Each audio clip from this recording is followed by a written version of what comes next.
Hello दोस्तों, स्वागत है आपका अपने यूट्यूब चैनल के स्टडी हम में। दोस्तों, आज हम बात करने वाले हैं कि जो कंप्यूटर का इतिहास जो सेकंड पार्ट है, जो भी छूटे हुए क्वेश्चन थे उसको हम डिस्कस करने वाले हैं। ठीक है, तो पार्ट 1 में 140 प्रश्न तक हो गए थे। नेक्स्ट चलते हैं अगले प्रश्न की ओर। तो अगला प्रश्न दिया गया हमारा कि निम्नलिखित में से एक प्रारंभिक कंप्यूटर नहीं है। कौन सा जो है प्रारंभिक कंप्यूटर नहीं है, बताएंगे। एटलस, एनिएक, लियो या लिंक, कौन सा नहीं है बताएंगे सभी लोग। देखिएगा, यहाँ दिया गया है कि एटलस पहला सुपर कंप्यूटर है। ठीक है। नेक्स्ट, लियो पहला बिजनेस कंप्यूटर है। एनिएक पहला इलेक्ट्रॉनिक कंप्यूटर है। इसके बाद लिंक पहला मिनी कंप्यूटर है। ठीक है। नेक्स्ट, आदि सभी प्रारंभिक कंप्यूटर हैं। आयोग द्वारा इस प्रश्न को निरस्त कर दिया। एक ऑप्शन इसमें और होना चाहिए कि सभी। ठीक है, सभी। ठीक है, तो ऑप्शन हो जाना चाहिए सभी। नेक्स्ट चलते हैं अपने अगले प्रश्न की ओर। तो अगला प्रश्न दिया गया हमारा कि तीसरी पीढ़ी के कंप्यूटर में किस तकनीक का उपयोग किया गया था, बताएंगे सभी लोग। किसका उपयोग किया गया था, किसका किया गया था? ये किया गया था हमारा एकीकृत परिपथ। ठीक है, एकीकृत परिपथ। नेक्स्ट बात करते हैं अपने अगले प्रश्न की। तो अगला प्रश्न दिया गया हमारा कि 1950 कंप्यूटरों की पीढ़ी से संबंधित है। कौन सी पीढ़ी से संबंधित है बताएंगे सभी लोग। ये हमारा कौन सी पीढ़ी से हो जाएगा? पहली या चौथी या दूसरी या तीसरी? किस पीढ़ी से संबंधित है? ये पहली पीढ़ी से संबंधित है। ठीक है, पहली पीढ़ी से, जो कि पहली पीढ़ी कब तक रही?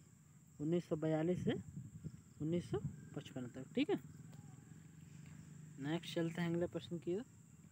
तो अगला प्रश्न दिया गया हमारा, वैक्यूम ट्यूब को कंप्यूटर की पीढ़ी द्वारा इस्तेमाल किया गया था।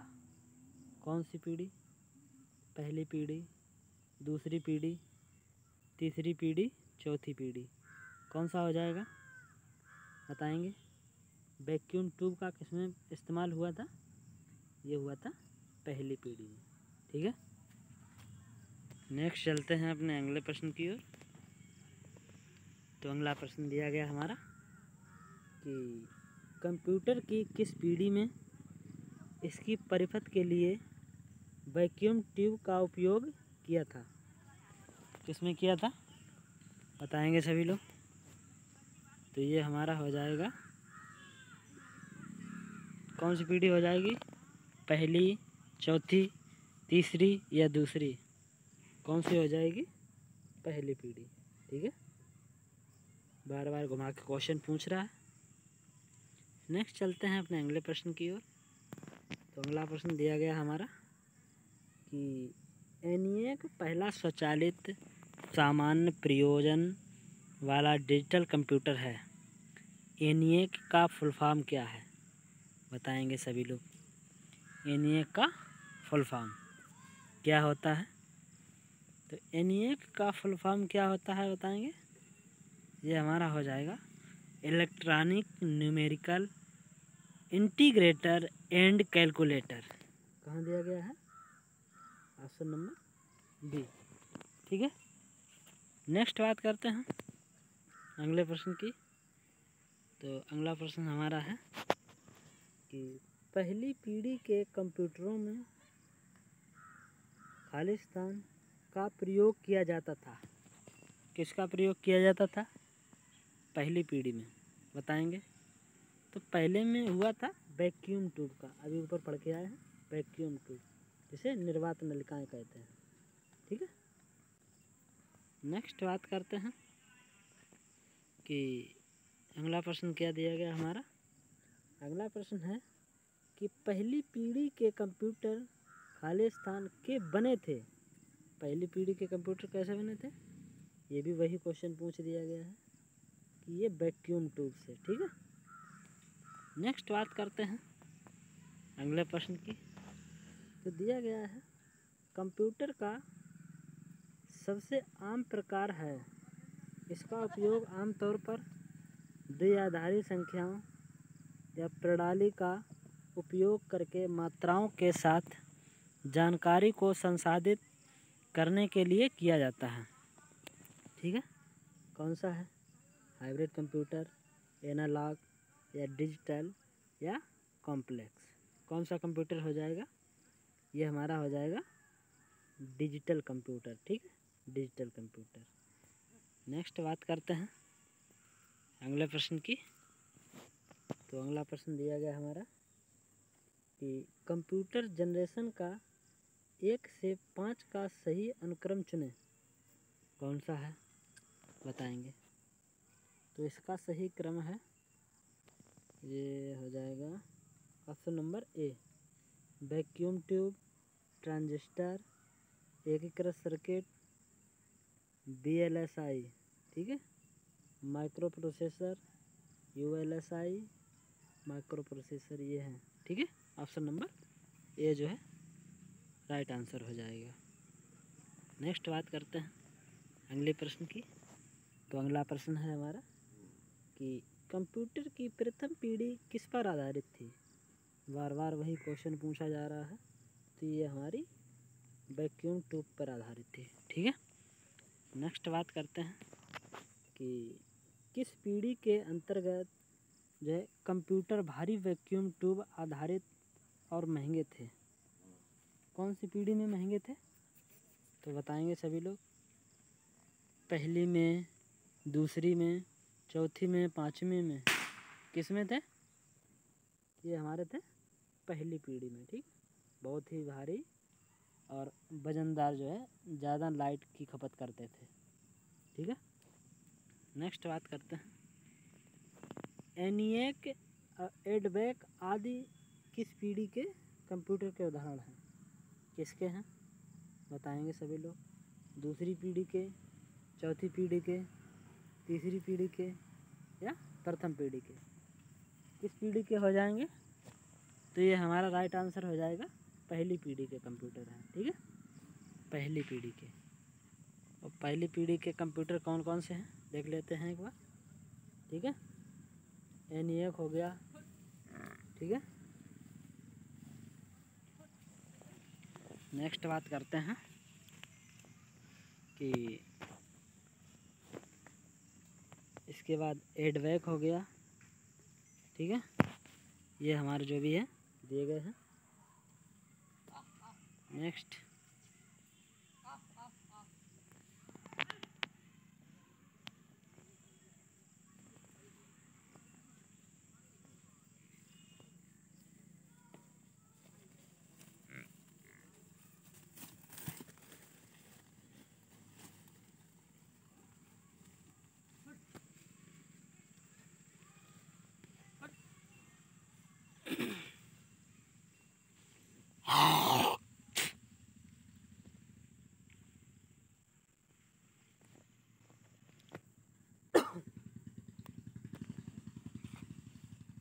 नेक्स्ट बात करते हैं कि JW माचली और जे परस्पर इकर्ट द्वारा निर्मित प्रथम यांत्रिक पुर्जों रहित कंप्यूटर का नाम क्या था। क्या बोलेंगे, क्या था पुर्जों रहित। कौन सा हो जाएगा, एडवेक है, ENIAC है, मार्क 1 है और मार्क 2 है। कौन सा राइट हो जाएगा, तो बताएंगे सभी लोग। ये हो जाएगा ENIAC। ठीक है, नेक्स्ट बात करते हैं अगले प्रश्न की। तो अगला प्रश्न है हमारा, कंप्यूटर की दूसरी पीढ़ी खालिस्तान पर आधारित थी। किस पर आधारित थी बताएंगे सभी लोग। किस पर आधारित थी, तो ये हो जाएगा, ये हमारा था पृथक्करण। ठीक है, ऑप्शन नंबर बी, जैसे ट्रांजिस्टर भी बोलते हैं। नेक्स्ट बात करते हैं कि कंप्यूटर की किस पीढ़ी में ट्रांजिस्टरों का प्रयोग हुआ था, किस में हुआ था? तो बताएंगे सभी लोग, पहली पीढ़ी में, तीसरी पीढ़ी में, चौथी पीढ़ी में। किस पीढ़ी में हुआ था बताएंगे? दूसरी पीढ़ी में हुआ था ट्रांजिस्टर का, ठीक है। नेक्स्ट बात करते हैं कि द्वितीय पीढ़ी के कंप्यूटर किस पर आधारित थे, बताएंगे? किस पर आधारित थे? ट्रांजिस्टर पर, ठीक है। एक ही क्वेश्चन को बार बार 3-4 तरीके से घुमा घुमा के पूछ रहा है, ठीक है। नेक्स्ट बात करते हैं कि निम्नलिखित में से किसका उपयोग दूसरी पीढ़ी के कंप्यूटर में किया गया था? किसका किया गया था? फिर से देखो, लैंग्वेज घुमाई है, तो किसका हो जाएगा राइट आंसर? इसका हो जाएगा ट्रांजिस्टर, ठीक है, ट्रांजिस्टर। नेक्स्ट बात करते हैं अगले प्रश्न की। तो अगला प्रश्न दिया गया हमारा कि एक इंटीग्रेटेड सर्किट का सबसे महत्वपूर्ण फ़ायदा उसकी है, क्या है बताएंगे? तो ये हो जाएगा इसका अत्यंत उच्च विश्वसनीयता, ठीक है। ये जो इंटीग्रेटेड थे आईसी चिप वाले, तो ये जो है विश्वसनीय ज़्यादा थे, ठीक है, इन पे भरोसा किया जा सकता था, ठीक है। नेक्स्ट बात करते हैं आगे कि दिया गया है इंटीग्रेटेड सर्किट सर्वप्रथम खालिस्तान में प्रयुक्त किए गए थे। किस में प्रयुक्त किए गए थे? इंटीग्रेटेड किस में किए गए थे? तृतीय पीढ़ी में, द्वितीय पीढ़ी में, चतुर्थ पीढ़ी में या पांचवी पीढ़ी में? क्या राइट हो जाएगा इसका? तो इसका हो जाएगा तृतीय पीढ़ी में, ठीक है, इंटीग्रेटेड सर्किट। नेक्स्ट बात करते हैं कि आधुनिक कंप्यूटरों का लघु रूपण संभव हो सका है, कब हो सका बताएंगे सभी लोग? तो ये भी इसका आंसर क्या हो जाएगा? वी, समाकलित परपथ चिप्स के माध्यम से, जिसे इंटीग्रेटेड सर्किट चिप्स कहते हैं। नेक्स्ट बात करते हैं अगले प्रश्न की। तो अगला प्रश्न है IBM 360 और IBM 370 कंप्यूटर किससे संबंधित हैं बताएंगे सभी लोग? पहली पीढ़ी से, दूसरी पीढ़ी से, चौथी पीढ़ी से या तीसरी पीढ़ी से? किससे संबंधित हैं ये हो जाएंगे हमारे तीसरी पीढ़ी से, ठीक है, तीसरी पीढ़ी, थर्ड जनरेशन से है, ठीक है। थर्ड जनरेशन के ये कंप्यूटर हैं IBM 360, IBM 370, ICL 1900 व ICL 2900, ठीक है। नेक्स्ट अगले प्रश्न की बात करते हैं कि आईसी के वर्गीकरण का आधार है, क्या आधार है बताएंगे सभी लोग? तो इसका क्या आधार हो सकता है? तो क्या राइट आंसर हो जाएगा इसका? ट्रांजिस्टरों की संख्या, कितने ट्रांजिस्टर लगे होते हैं, ठीक है। तो ये दिए गए हैं कि SSI में जो है 100 से कम लगे होते हैं। इसके बाद MSI में 100 से 1000 तक लगे होते हैं। LSI में 1000 से ये 1 लाख तक लगे होते हैं। VLSI में 1 लाख से अधिक, ULSI में 1 मिलियन से अधिक लगे होते हैं, ठीक है। नेक्स्ट बात कर रहे हैं अगले प्रश्न की। तो अगला प्रश्न दिया गया हमारा कि इलेक्ट्रॉनिक्स में आईसी का पूर्ण रूप है। आईसी का पूर्ण रूप क्या पढ़ा था अभी ऊपर? क्या हो जाएगा? Integrated circuit. कहाँ दिया गया? ऑप्शन नंबर सी, ठीक है, इंटीग्रेटेड सर्किट। नेक्स्ट चलते हैं अपने अगले प्रश्न की ओर। तो अगला प्रश्न है हमारा कि कंप्यूटर के लिए आवश्यक आईसी चिप सामान्यतः बने होते हैं किसके? लीड के, सिलिकॉन के, गोल्ड के, क्रोमियम के? किसके बने होते हैं बताएंगे सभी लोग? आईसी चिप जो होते हैं सिलिकॉन के बने होते हैं, ठीक है। नेक्स्ट बात करते हैं अगले प्रश्न की। तो अगला प्रश्न दिया गया हमारा कि निम्न में से कौन तीसरी पीढ़ी संगणक का मुख्य इलेक्ट्रॉनिक अवयव है कौन सा है? कि इलेक्ट्रॉनिक ट्यूब है, प्रकाशीय तंतु है, ट्रांजिस्टर है या समेकित परिपथ है? क्या राइट आंसर हो जाएगा? समेकित परिपथ हो जाएगा। ठीक है, ऑप्शन नंबर डी। ठीक है, नेक्स्ट बात करते हैं कि सिलिकॉन है। सिलिकॉन क्या है बताएंगे सभी लोग? कंडक्टर है, इंसुलेटर है, सेमीकंडक्टर है या इनमें से कोई नहीं? क्या राइट हो जाएगा इसका? ये है एक सेमीकंडक्टर। ठीक है, सेमीकंडक्टर। नेक्स्ट बात करते हैं कि सामान्यतः प्रयुक्त आईसी है क्या है? थिन फिल्म है, हाइब्रिड है, मोनोलिथिक है या फोटोग्राफाइट है? क्या बताएंगे? मोनोलिथिक है। ठीक है, मोनोलिथिक है। नेक्स्ट बात करते हैं कि कंप्यूटर हार्डवेयर में जो सिलिकॉन का बना होता है आंकड़ों की बहुत अधिक मात्रा को भंडारण में रख सकता है, वह कहलाता है? क्या कहलाता है? करेंगे आंसर इसका। डिस्क कहलाता है, चिप कहलाता है, मैग्नेटिक टेप कहलाता है, फाइल कहलाता है? क्या हो जाएगा? ये हो जाएगा चिप कहलाता है। ठीक है, चिप कहलाता है। नेक्स्ट बात करते हैं कि अगले प्रश्न की।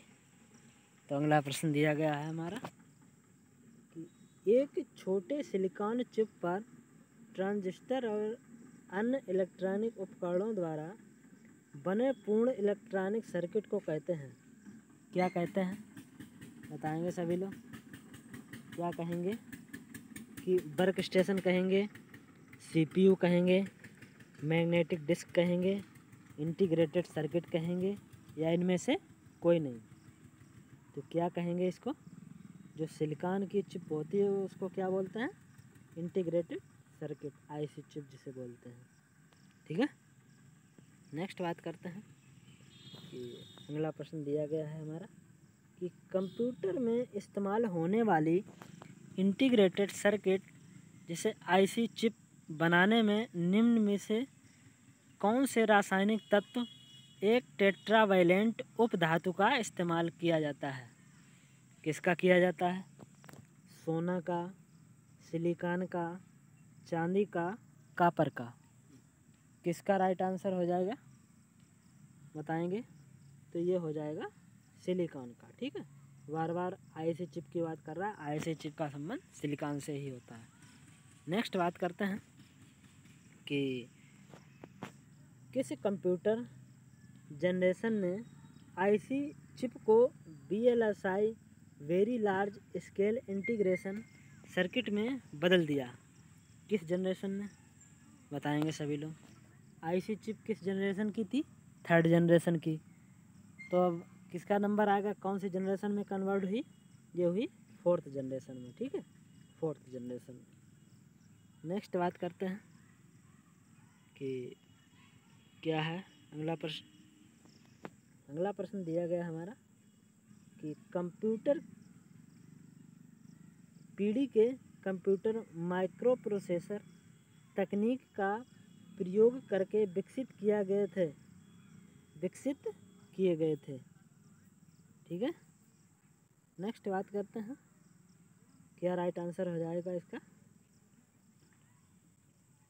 तो दिया गया है हमारा खाली स्थान पीढ़ी के कंप्यूटर माइक्रो प्रोसेसर तकनीक का प्रयोग करके विकसित किए गए थे।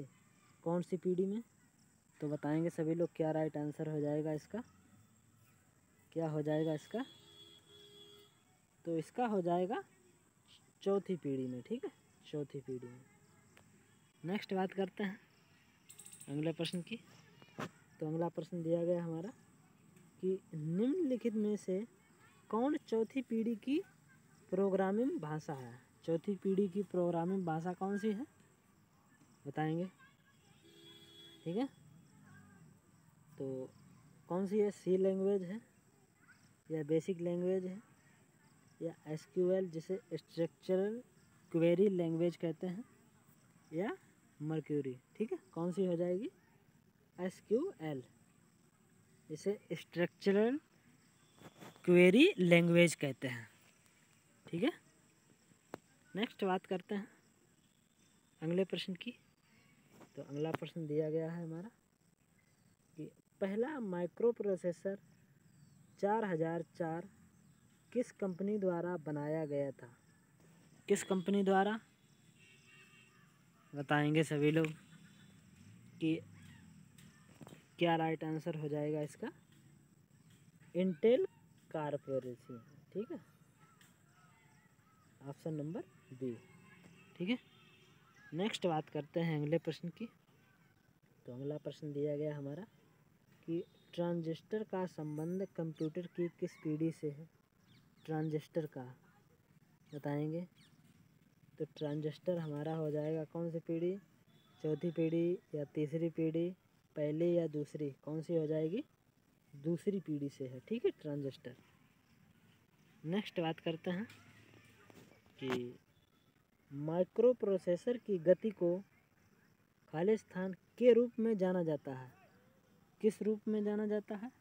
घड़ी की गति के रूप में, मेगा सीड या चक्र गति के रूप में, या बिट गति के रूप में? ठीक है, तो क्या राइट आंसर हो जाएगा? घड़ी की गति में। ठीक है, ऑप्शन नंबर ए। नेक्स्ट बात करते हैं कि एकीकृत परिपथ के संबंध में VLSI का पूर्ण रूप तो क्या हो जाएगा इसका? अभी बताया था, वेरी लार्ज स्केल इंटीग्रेशन। ठीक है, तो क्या राइट आंसर हो जाएगा? बी ऑप्शन हो जाएगा। ठीक है, बी। नेक्स्ट बात करते हैं अगले प्रश्न की। तो अगला प्रश्न दिया गया हमारा, चौथी पीढ़ी के कंप्यूटरों के निर्माण में प्रयोग किया जाता है। क्या किया जाता है? अभी बताए थे, क्या किया जाता है? क्या हो जाएगा? राइट आंसर क्या हो जाएगा इसका? ये हो जाएगा IC चिप। ठीक है, नेक्स्ट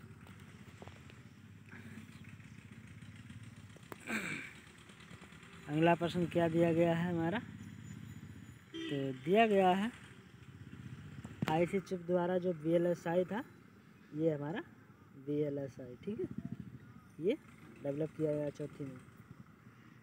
पाँचवीं में किया गया था ULSI। ठीक है, नेक्स्ट अगले प्रश्न की बात करते हैं कि निम्नलिखित विकल्पों को उनकी डेटा संसाधन क्षमता के आधार पर आरोही क्रम में व्यवस्थित कीजिए। तो क्या हो जाएगा इसका? तो इसका राइट आंसर हो जाएगा option number B, microcomputer, minicomputer, mainframe computer. ठीक है, नेक्स्ट बात करते हैं अगले प्रश्न की। तो अगला प्रश्न दिया गया हमारा कि VLSI, जिसे वेरी लार्ज स्केल इंटीग्रेशन कहते हैं, प्रकार के परिपथ वाले कंप्यूटर खाली स्थान के कंप्यूटर्स हैं कौन सी पीढ़ी के? वही पूछ रहा बार बार। तो ये थे अभी चौथी पीढ़ी के। ठीक है, VLSI। नेक्स्ट बात करते हैं कि डेटा प्रसंस्करण क्षमता के संदर्भ में निम्नलिखित में से कौन सा विकल्प अलग अलग कंप्यूटर पीढ़ियों का सही क्रम देता है? कौन सा है? बताएंगे सभी लोग। तो ये तो स्वाभाविक सी बात है, पीढ़ियाँ सीरियल से लगानी है। तो ये हो जाएगा पहली, दूसरी, तीसरी, चौथी। ठीक है, ऑप्शन नंबर सी। नेक्स्ट बात करते हैं कि वर्ष 2015 तक कंप्यूटर की पीढ़ियों का उत्पादन हुआ।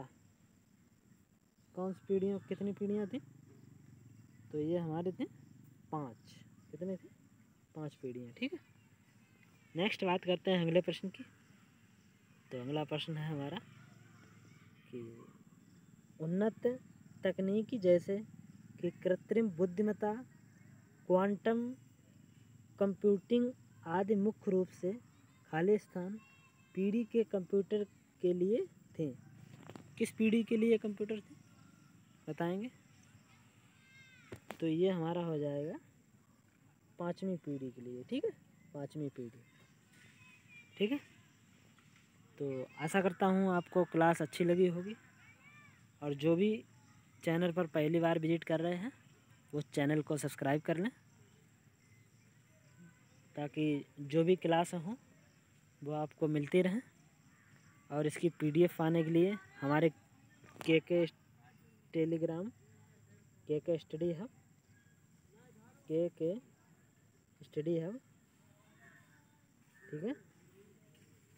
स्टडी हब चैनल को सब्सक्राइब करें, डिस्क्रिप्शन में उसकी लिंक मिल जाएगी।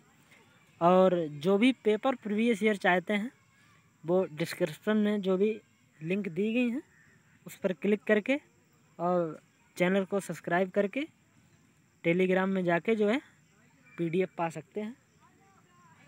तो आज की क्लास बस यहीं तक, मिलते हैं नेक्स्ट सेशन में। धन्यवाद।